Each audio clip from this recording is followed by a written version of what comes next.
Hi, let us begin with the first derivation of the Schrödinger equation that I call the characteristic function derivation. It is the first derivation and also the most important derivation because the other derivations will be always referred to it. So let's begin. Okay, let's begin by presenting, of course, the axioms of the theory. The first axiom is: for an isolated system, the joint phase space probability density function can be written in terms of a characteristic function as this case. Note that here we have a Fourier transform that takes momentum into the coordinate space, but does that in terms of a new variable, which is delta Q. We will have much to say about that in the future, but mm, mainly this is just a Fourier transform. It has nothing really new. However, the second part of the axiom really introduces a new element, that is the function psi. This function psi will be related to what we have called as semantic heritage by means of the established relation, by means of this equality between this function, the joint probability density function, and the psi itself. Okay, we will talk about this in the end of this video. The second axiom says the following: the Liouville equation, so this is an equation that we all know, the Liouville equation is satisfied when integrated as in axiom 2, in axiom 1. What do I mean by saying that? This means that when I apply the kernel of the Fourier transform into this equation, so when I apply this kernel to this equation,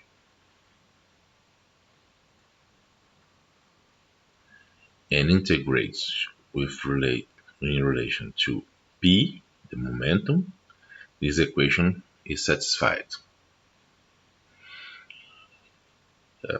Finally, we have this L here, and this L, of course, is a universal constant because it will appear for any specific problem, and we don't know yet where, what L is.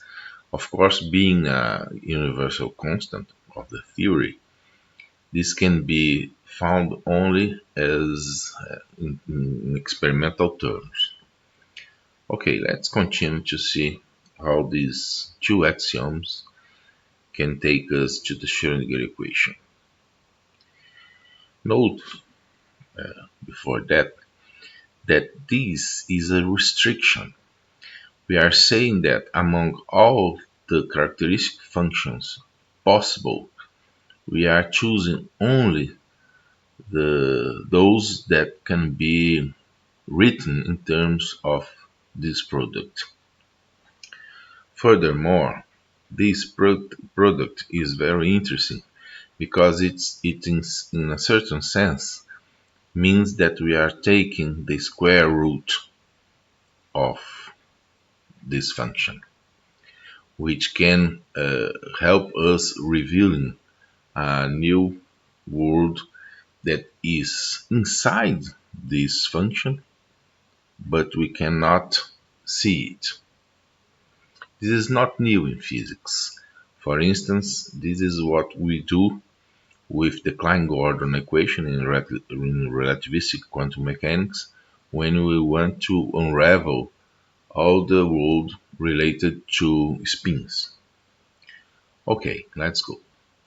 So we take the second axiom using derivation and just assume that the probability density function when joint probability density function when taking in the limits infinity plus infinity and minus infinity is simply zero. This is natural because this is a probability density function, so this must be true. Okay, if you do that and apply the kernel of our transformation characteristic, giving the characteristic function, and integrate in terms of p, and do some very simple algebra, you get exactly this equation here. One may say that this equation resembles a little bit the Schrödinger equation. And yet, yes, it's true, but remember that we are here talking about z, the characteristic function, and not psi. So this is not the Schrödinger equation yet. And note, for instance, that we have used only the second axiom here. We will now use the first axiom, which is resumed here, to introduce a new symbol of the theory, which is the psi.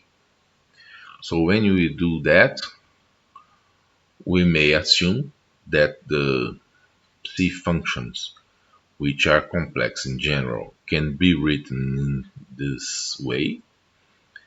Note that this is not a restriction because any complex function can be written in this way. And then we will do a very important step here. We will assume that delta k is small, and we will develop both psi and psi complex conjugate to the second order in delta k. And when we do that, this is the equation, this is the expression that we get. So it's very important to remember. We will be talking about that a lot in the following videos, that this is a second order expansion. When we do that, and of course using the first axiom. Now with the second axiom we have found an equation for z, and with the first axiom and the second order approach we have found an expression for z. Obviously the next step is to substitute z, written in this way, in the equation we have found. And when we do that, we find two equations. We find this equation in terms of delta q to 0, and we find this other equation in linear in delta q, and this one is also a real part, and this one is the complex imaginary part. But with these two equations, we can turn out to the Schrödinger equation and ask what happens if we substitute here the same expression for psi that we have substituted before, which is this one. And if we do that, we can see this is already very known. It has been done by David Bohm in 1952, for instance, that we get exactly these two equations. So, by the same substitution, we can take the Schrödinger equation into these two equations. So these two equations are equivalent to the Schrödinger equation, and this is the derivation that we wanted to present. Of course, the details of the calculations you can find in the article. I will present the references of the article in the description of this video. Okay, so this makes us find the Schrödinger equation in terms of two very simple axioms. Now we can pass to what we have already said. Before that, of course, this equation should be written in terms of L squared. But as I have said, L is a universal constant, so must have we must get L in terms of an experiment. Of course, when we make the experiment, we will find that L is just our Planck's constant. So there is no problem with that. Remember that you don't get, for instance, the gravitational constant without an experiment. This is usual to physics. Okay, so now we can talk a little bit about semantic heritage. That was one of the elements of the first video. Note that we now have a probability density function, a joint probability density function. This is an already interpreted symbol of the theory, and the two other symbols that appear, C and its complex conjugate, of course, just C, can now be interpreted in terms of this already known symbol. This is why we call this heritage. Of course, C must be interpreted as the square root, in some sense, of F. I will make this more clear in the next steps. Also, we have this as a characteristic function, which is a very simple instrument, a very simple apparatus used in statistical mechanics. This is not new, and even in statistics itself. It's just a way to write the probability density function in terms of another function, which is makes it easier to get the momenta, but the momenta statistical moments of this function.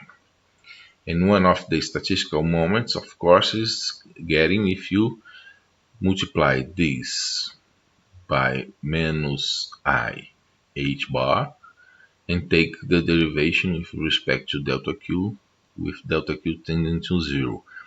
If you do that, the integral becomes simply p f x p t dp, which of course is the average momentum in coordinate space. If you also do that by writing z, putting z here, and so applies this to z, you can show, it is easy to show that the momentum gets now, in terms of this symbol, given by the usual way we represent momentum, the momentum operator in quantum mechanics. So this, because of this expression, is obviously the momentum operator, and it's when we apply it, in C, we must have the average momentum.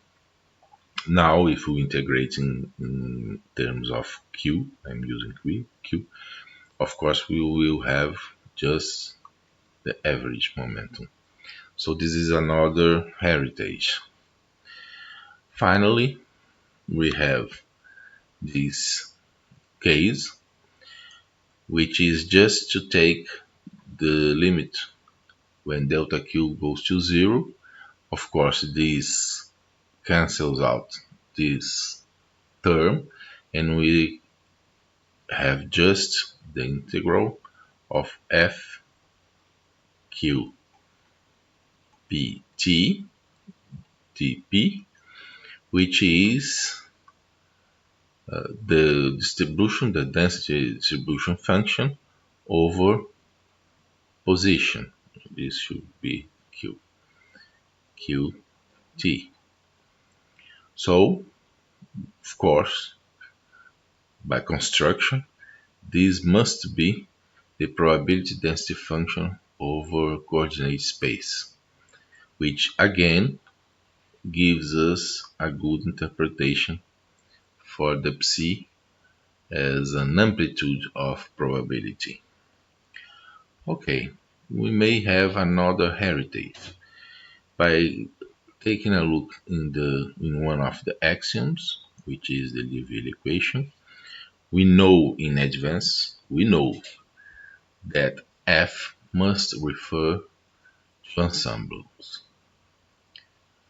We will have a lot to say about this in the next videos to come.